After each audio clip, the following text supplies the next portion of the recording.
Mehsana LCB પોલીસની સફળ trap સામે આવી છે। તમામ ટ્રેપની વિગતો મહેસાણા એલસીબી દ્વારા જાહેર કરવામાં આવી છે। મહેસાણા એલસીબી પોલીસે એક જાગૃત નાગરિક દ્વારા આપવામાં આવી હતી માહિતી। મહેસાણા એલસીબી પોલીસના આરોપી ધર્મેન્દ્રકુમાર કનૈયાલાલ મહેતા નાયબ મામલતદાર પુરવઠા વર્ગ 3 મામલતદાર કચેરી ખેરાલુમાં ફરજ બજાવતા હતા।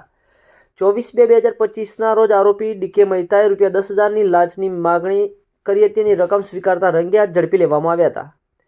₹10,000 સાથે ઝડપાઈ ગયા બાદ મહેસાણા એસીબી પોલીસે ખૂબ ખાનગી રાહે ખેરાલુ મામલતદાર કચેરી ખેરાલુથી આરોપીને રકમ સાથે ઉઠાવી લીધો હતો અને મહેસાણા લઈ જવામાં આવ્યો હતો। અંબાવાડાના એક ભુવાજીના છુપા આશીર્વાદની પણ ચર્ચાઓ જોવા મળી રહી છે। મહેસાણા એસીબી પોલીસ સબ અધિકારી SD ચાવડાના જણાવ્યા મુજબ ખેરાલુ મામલતદાર કચેરી ખાતે પુરવઠા શાખામાં સસ્તા અનાજના પરવાનેદાર વેપારીઓને જુદા જુદા બહાના હેઠળ હેરાન કરી માસિક ₹1,000થી ₹5,000ની રકમ આ વેપારીઓ પાસેથી લાંચ પેટે લેવામાં આવતી હતી અને જો લાંચ પેટે હપ્તો ન આપે તો બિનજરૂરી નોટિસો કાઢી હેરાન કરતા હોવાની ચોક્કસ બાતમી હકીકત મળી હતી।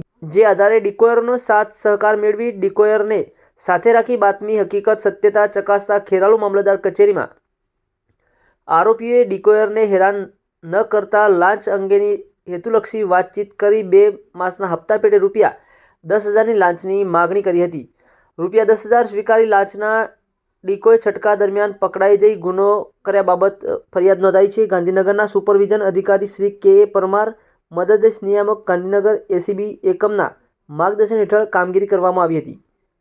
ખેરાલુ મામલતદાર કચેરી બાદ અન્ય એક વિભાગમાં પણ એસીબી ટ્રેપ થાય તેવી ચર્ચાઓ જોવા મળી રહી છે।